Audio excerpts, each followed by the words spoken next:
Aujourd'hui, nous allons voir les pathologies valvulaires,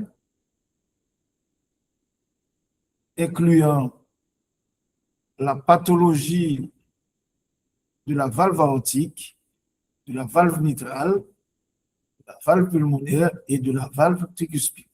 Je dois vous dire que les pathologies valvulaires peuvent être divisées en deux grands groupes, les sténoses et les insuffisances. Les sténoses correspondent à un déficit d'ouverture de la valve pour laisser passer le flux sanguin, tandis que les insuffisances sont dues à une incapacité des valves à contenir le flux sanguin, ce qui entraîne une régurgitation. Nous allons commencer par la pathologie de la valve mitrale. Alors, quand nous considérons cette valve du point de vue historique, nous pouvons retrouver des dessins anciens qui témoignent du fait que nos ancêtres déjà connaissaient la valve mitrale. Alors, du point de vue anatomique, nous pouvons considérer la valve mitrale composée de deux feuillets, un feuillet antérieur et un feuillet postérieur, placés sur un anneau, et l'ensemble est placé sur une squelette qu'on appelle trigone. Alors, les valves sont reliées aux muscles papillaires par des cordages tendineux. Alors, la sténose mitrale porte plusieurs étiologies. Nous devons considérer le rhumatisme articulaire aigu, survenant généralement pendant l'enfance ou au début de l'âge adulte. Macroscopiquement, l'orifice prend l'aspect d'une bouche de poisson. Alors, l'orifice en gueule de poisson, je ne sais pas si je dois employer la terminologie gueule ou bouche, en bouche de poisson ou en gueule de poisson. Alors, les différentes étiologies de la sténose mitrale sont présentées ici sur ce tableau. En premier lieu, la maladie rhumatismale, ensuite la calcification mitrale, ensuite l'hyperéosinophilie, la toxicité au café au goût, des pathologies comme le lupus érythémateux disséminé, sarcoïdose, mucopolysaccharidose, infection comme l'endocardite, la maladie de Whipple, et cette pathologie peut emprunter une étiologie congénitale, comme le cas du syndrome de Shawn, où l'on retrouve une valve mitrale en parachute, une sténose valvulaire sous-aortique et une coarctation de l'aorte.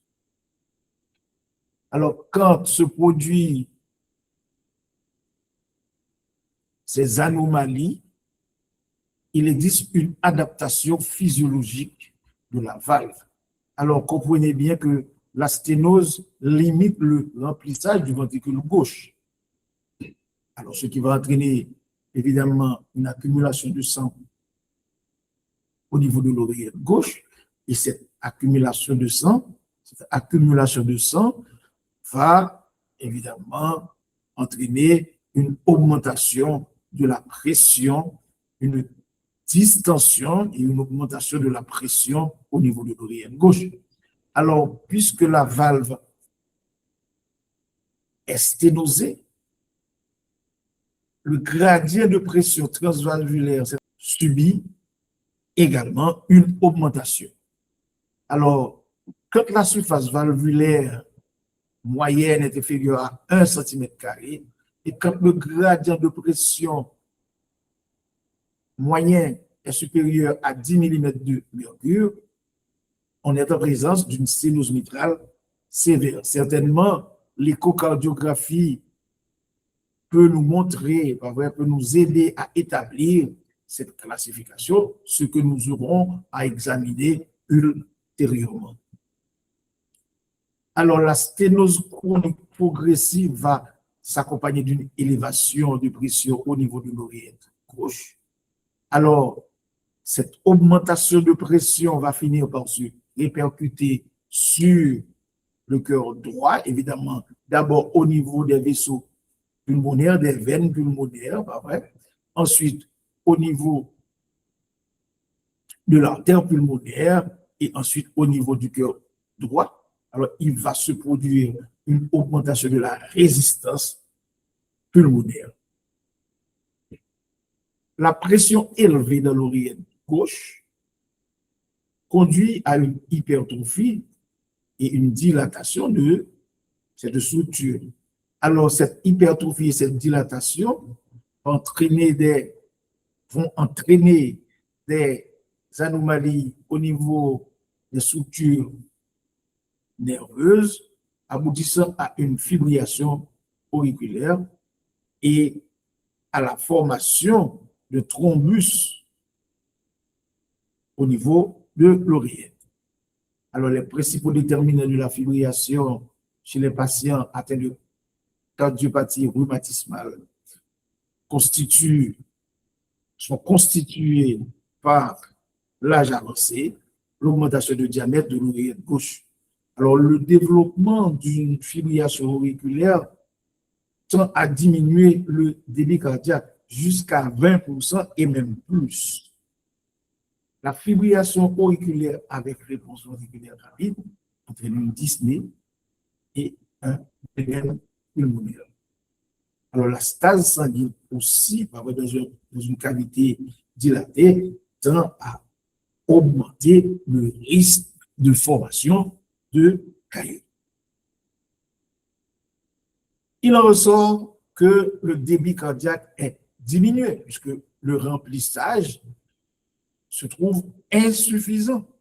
Car il existe une obstruction à l'entrée du sang au niveau du ventricule. Alors, on peut constater une augmentation de la fraction d'éjection pendant l'exercice, mais il s'agit d'une réponse atténuée. Alors, le volume d'éjection systolique ainsi que le débit cardiaque n'augmentent pas proportionnellement aux besoins, par rapport aux besoins physiologiques. Chez 25 à 50% des patients atteints de sténose mitrale, il existe une dysfonction systolique. Mais cette dysfonction systolique est due à la présence de problèmes associés à l'insuffisance mitrale qui peut être associée à la sténose mitrale réalisant une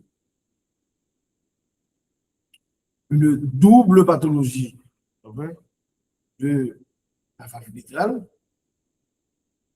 la maladie valvulaire aortique, la cardiopathie ischémique, la myocardite rhumatismale ou pancardite et la fibrose myocardique qui sont d'autres problèmes, qui constituent d'autres problèmes pouvant aboutir à cette dysfonction systolique du ventricule gauche.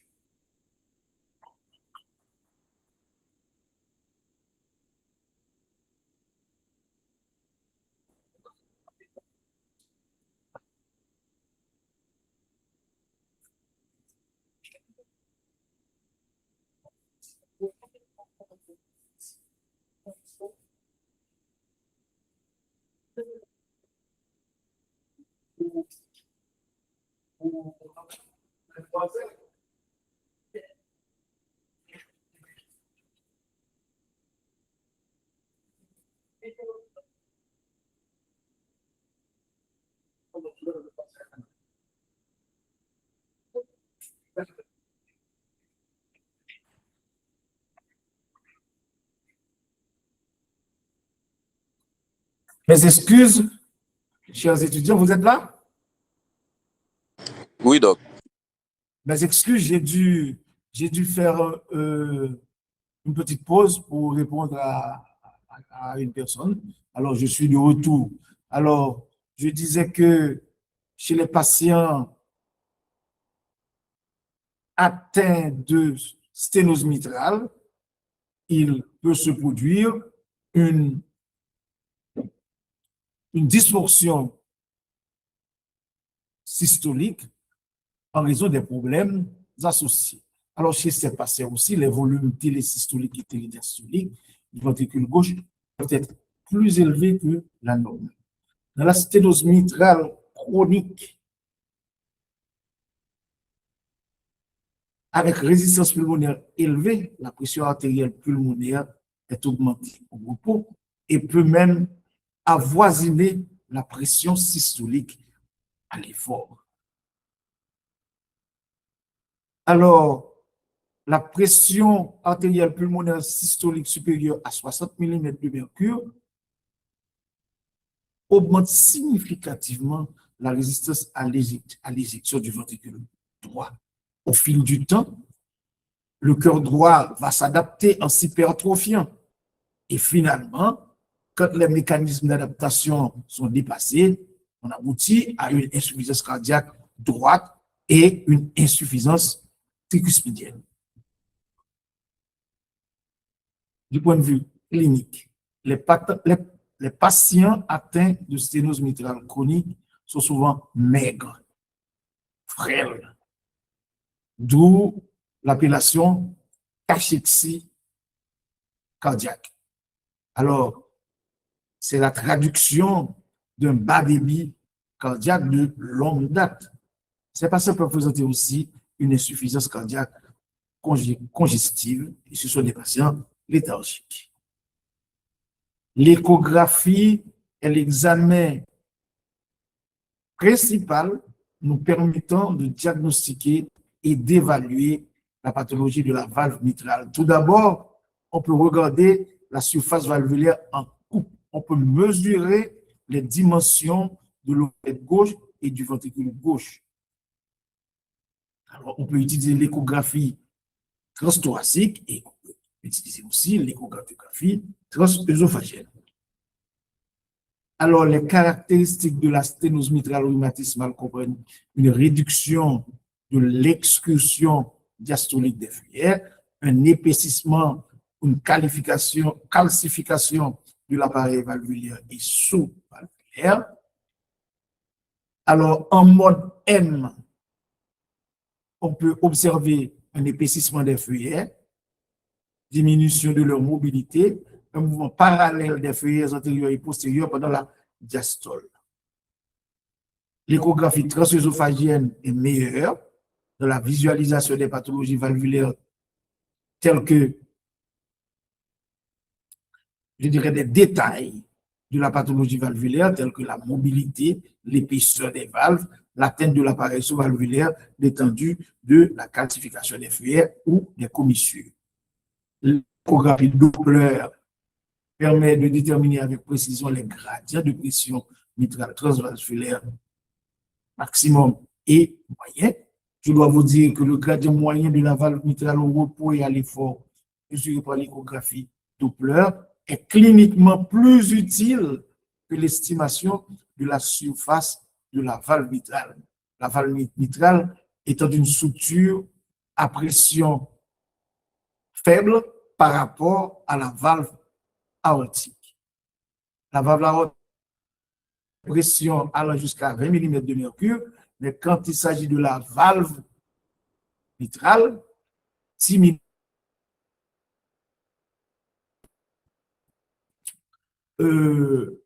peuvent être considérés comme traducteurs de pathologie mitrale sévère. Le cathétérisme cardiaque peut être utilisé, cependant, à la recherche d'informations sur l'anatomie des artères coronaires chez les patients âgés qui peuvent présenter une double pathologie, à savoir une sténose et une pathologie des vaisseaux coronaires. Alors, la cathétérisation du cœur droit permet de mesurer l'index cardiaque et le degré d'hypertension pulmonaire.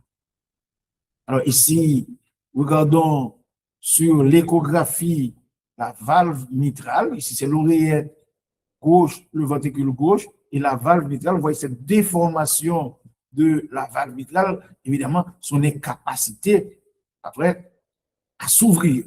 Regardez ici les anomalies de cette valve. Ici encore, c'est la surface valvulaire prise en coupe, zone de calcification. Après, de l'autre côté, on peut, en mode M, regarder après, les mouvements anormaux des feuillets, les mouvements anormaux des feuillets. Alors, cet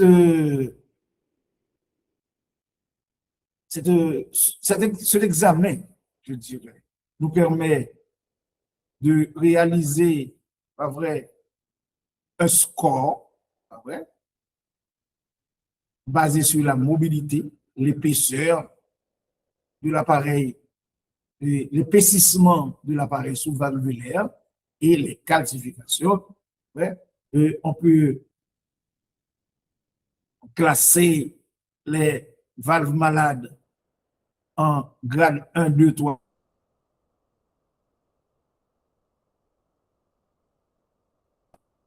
Dans le choix du traitement à adopter.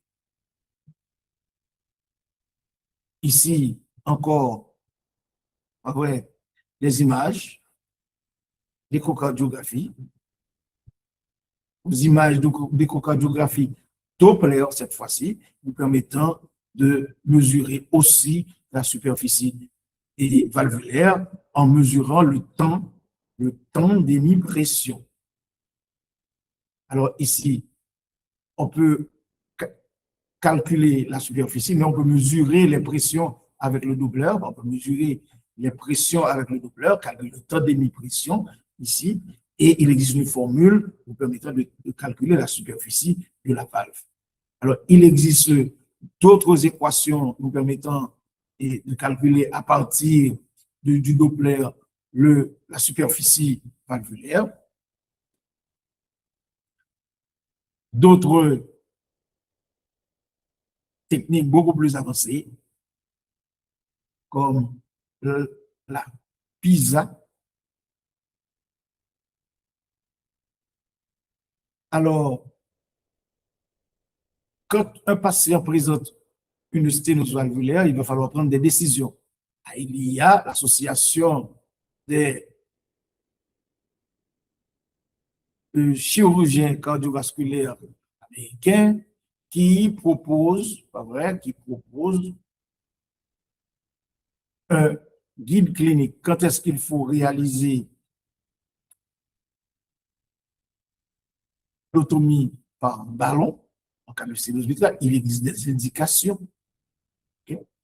Et quand est-ce qu'il faut réaliser une chirurgie de remplacement ou de réparation valvulaire? C'est un tableau qu'il faut lire, qu'il faut comprendre.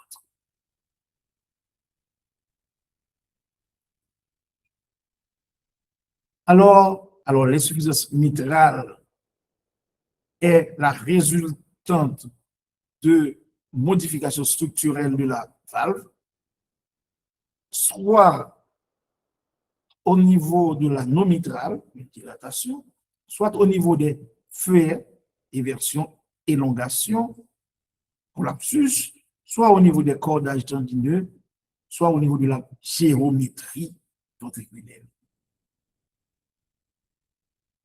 Alors, Carpentier, ce brillant chirurgien cardiothoracique français, a eu le génie de classifier les valves en cas d'insuffisance.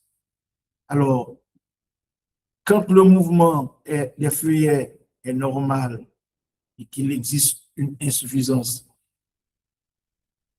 Carpentier pense qu'il s'agit du type 1.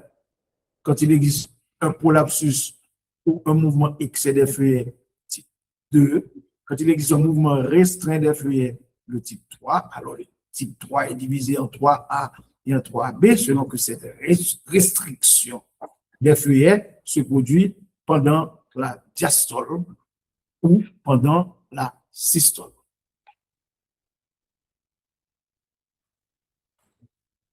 Alors, le prolapse résulte typiquement d'une valve mitrale flasque avec élongation ou rupture des cordages. Alors, l'insuffisance mitrale due à un mouvement restreint des feuillets est associée soit à une valvulopathie rhumatismale, type 3A et 3B, soit à une cardiopathie ischémique, type 3B, soit à une cardiopathie dilatée, type 3B. Alors, il existe aussi l'insuffisance mitrale fonctionnelle, type 1, qui peut résulter soit d'une dilatation de l'anneau, généralement secondaire, au remodelage ventriculaire, une modification de la géométrie entraînant une anomalie, une dilatation de l'anneau. Voici cette classification de Carpentier. Type 1, dilatation de l'anneau, perforation de l'anneau. Type 2, prolapsus valvulaire, rupture de cordage ou de pilier, évidemment en cas d'infarctus du myocarde. Type 3, restriction. Et quand il n'existe pas quand il se produit par une diminution de l'ouverture de la valve et quand il se produit par une diminution de fermeture de la valve, ouverture de la valve au moment du remplissage diastolique et fermeture de la valve de l'éjection ventriculaire vers la aorte en systole. Le cathétérisme cardiaque fournit des informations sur l'anatomie des artères pulmonaires et peut fournir aussi des informations sur l'hypertension pulmonaire. Alors, l'insuffisance mitrale peut être dégénérative, dégénérescence myxomateuse, pas vrai, qui est une cause fréquente, qui est une cause très fréquente, l'étiologie même principale de l'insuffisance mitrale chez les patients évalués pour une intervention chirurgicale aux États-Unis. Touchant 2 à 3% de la population. Le prolapsus de la valve peut être congénital ou héréditaire. C'est le cas de la valve de Barlow chez les patients jeunes. Alors, l'insuffisance mitrale dégénérative ou myxomateuse peut être due à un déficit fibroélastique chez les patients âgés. L'insuffisance mitrale peut être ischémique, rupture de cordage postérieur, suivie par une rupture de cordage antérieur, peut être combinée, associant les cordages antérieurs et les cordages postérieurs. Ici, regardez une valve et son déficit de coaptation. Il existe évidemment d'autres types d'insuffisance mitrale, comme la maladie évoquée, rupture idiopathique des cordages tendineux. Alors ici, regardez une dilatation, une calcification, je dirais, de la valve, ouais, la mort, évidemment, et ce déficit de coaptation. Ici encore, il existe des insuffisances mitrales, je dirais, secondaires, ouais, ischémiques, ouais, avec atteinte des appareils sous-valvulaires et des feuillets, ouais, avec atteinte aussi de l'anneau mitral. Ouais. Ce sont des graphiques pour vous montrer l'association, l'évolution de cette pathologie associée à la pathologie ischémique, à l'infarctus du myocarde.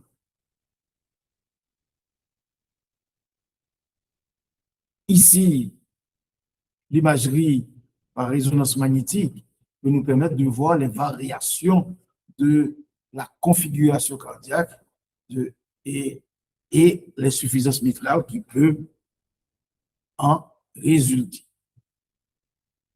Du point de vue hémodynamique, il faut noter que la physiopathologie mitrale aiguë diffère de celle de l'insuffisance mitrale chronique. Alors, dans l'insuffisance mitrale aiguë, la pression élevée dans l'oreillette gauche peut aboutir rapidement à l'œdème aigu du poumon.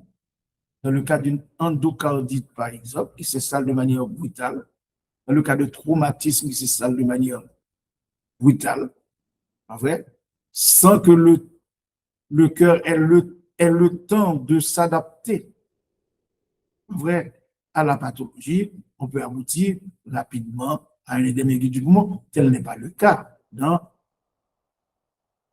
une pathologie où la chronicité permet au cœur de s'adapter.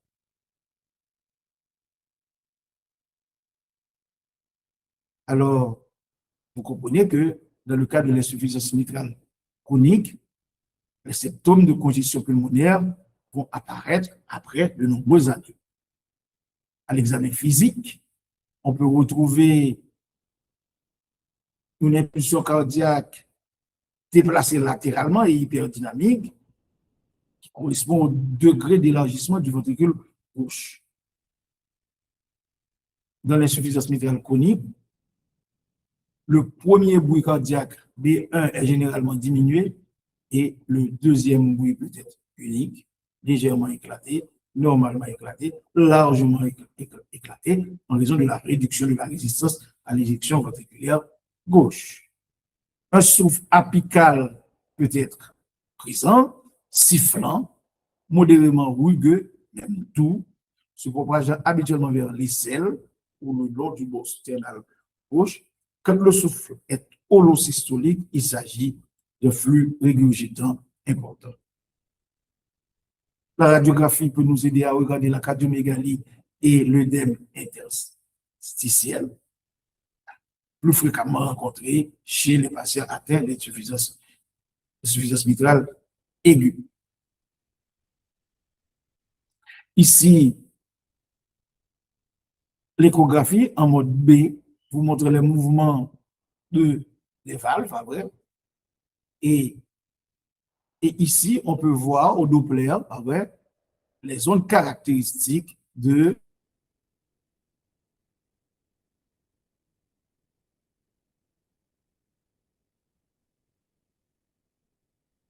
mitrale. Alors, on peut calculer l'orifice de régurgitation, on peut calculer la surface de régurgitation, on peut aussi calculer la vena contracta, ouais, pour pouvoir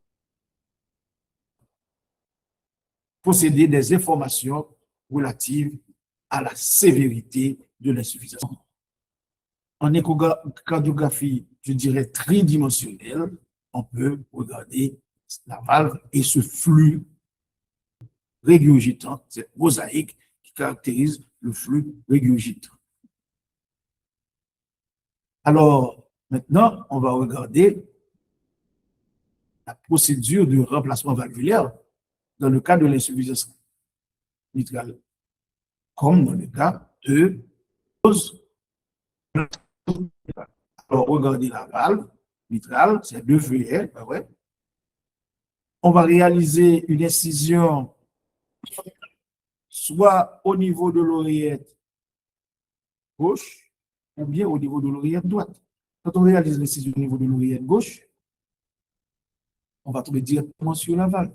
Quand on réalise l'incision au niveau de l'oreillette droite, on doit ouvrir le septum pour évidemment retrouver la valve.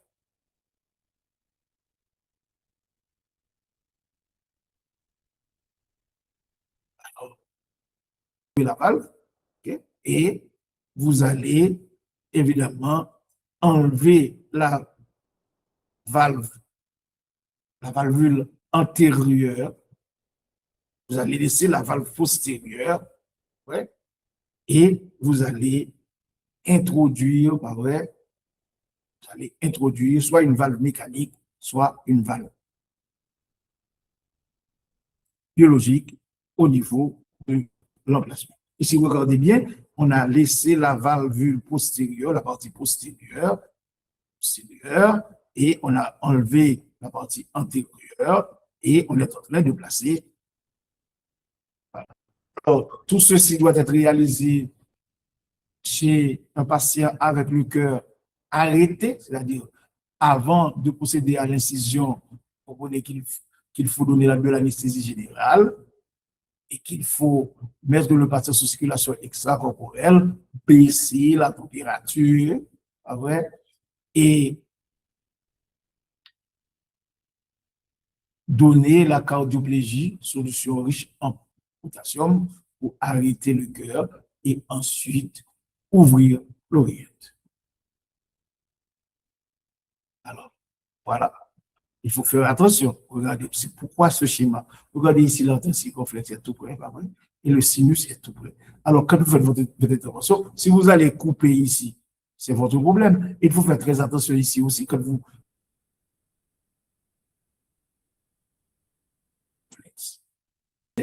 2 à 7% en vrai, de mortalité hospitalière et ces données sont tirées de la Société des chirurgiens thoraciques. Alors, les facteurs de mauvais pronostic comprennent l'âge, le mauvais état fonctionnel, l'état préopératoire et la chirurgie en urgence. Alors, il existe plusieurs causes de décès opératoires. Faites attention. Infarctus du myocarde, l'infarctus du myocarde, un APC, une insuffisance respiratoire, une défaillance multi-organique. Ce sont les causes précoces de décès. Il existe des causes tardives de décès, comme l'insuffisance cardiaque qui peut persister malgré la réalisation de l'intervention. C'est pour cela qu'il faut bien évaluer votre patient en préopératoire afin de mesurer les risques et les bénéfices avant de réaliser l'intervention. Les hémorragies aussi peuvent causer la mort. Les hémorragies peuvent être liées à la chirurgie et aussi à l'utilisation des coagulants, des anticoagulants au niveau alors maintenant, réparation valvulaire. Alors, je l'avais dit tout à l'heure, il existe des techniques de réparation en cas de sténose mitrale. Il existe des techniques de réparation en cas d'insuffisance mitrale. Alors, il faut bien faire le distinguo.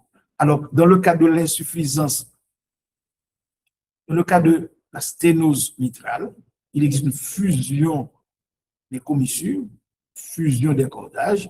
Alors, ce qu'on va faire, on va faire une commissurotomie à cœur ouvert et une fenestration des cordages. Alors, tout à l'heure, je vous avais dit qu'on peut, dans certains cas, chez la femme enceinte, vous avez une sténose mitrale, dans des cas de patients ne pouvons pas bénéficier, alors ne sont pas opérables pour une substitution mitrale. On peut faire introduire un ballon au niveau de la valve et on gonfle le ballon qui va ouvrir les feuillets valvulaires.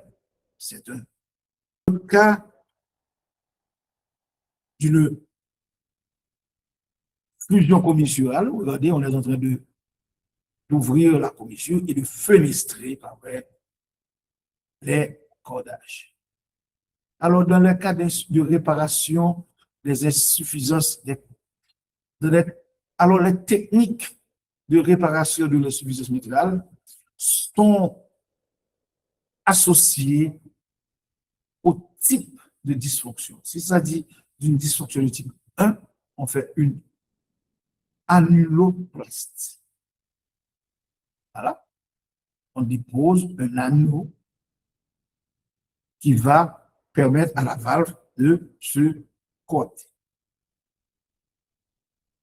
Dans le cas de type 2, on peut faire une résection triangulaire ou une résection quadrangulaire avec plicature de l'anneau ou plastie de glissement du feuillet. Alors, regardez ici, la résection triangulaire et la fermeture. La résection quadrangulaire, sa fermeture. Ouais. On peut faire la technique d'Alfieri aussi, technique de bord à bord. Dans le type 3, on peut faire une annuloplastie par anneau de remodelage. Alors maintenant, la science a évolué. La tendance actuelle, c'est de ne pas réaliser des interventions lourdes, mais plutôt d'avoir d'autres techniques d'accès aux structures ou des corrections. C'est ainsi qu'on a inventé la valvuloplastie, bien, la valvuloplastie percutanée. Alors, qui consiste à utiliser la technique de Seldinger. Vous passez par la veine cave, la veine fémorale, la veine cave, et vous rentrez au niveau de l'oreillette, vous traversez le septum, et ensuite vous arrivez sur la valve mitrale et vous mettez des structures capables de réaliser, de remplacer la valve, par exemple, remplacer la valve, ou de réaliser, une valve sur valve, ou de réaliser une réparation. Ici, vous regardez le dispositif qui est passé dans la veine cave, qui est arrivé, qui a perforé ici le septum et qui va au niveau de la structure, vous voyez, au niveau ici, okay, et réaliser soit une substitution valvulaire, remplacer la valve, valve sur valve, ou réaliser une réparation. Voilà, ici, on est en train de réparer ce dispositif qui permet de réparer cette réparation qu'on faisait à ciel ouvert, on peut le réaliser avec ce dispositif. Et ensuite, maintenant, on dispose de la robochirurgie pour permettre de réaliser les interventions sans même toucher le malade. Le chirurgien se trouve au niveau sur son ordinateur géant et peut, je dirais, faire son opération, c'est activer les instruments qui sont placés sur le malade qui se trouve de l'autre côté. Alors, en conclusion, je dirais que la pathologie de la valve mitrale comporte la sténose et l'insuffisance. Ces deux pathologies peuvent être corrigées soit par une réparation, soit par une substitution. Des techniques nouvelles ont vu le jour, comme la possibilité soit de remplacer la valve, de réparer la valve par la technique de Seldinger, c'est-à-dire en utilisant la voie endovasculaire. Évidemment, la chirurgie fait partie maintenant de notre arsenal thérapeutique. C'est ici que je vais m'arrêter pour ce cours. J'espère avoir fourni beaucoup d'informations. Si vous avez des questions, posez-les maintenant.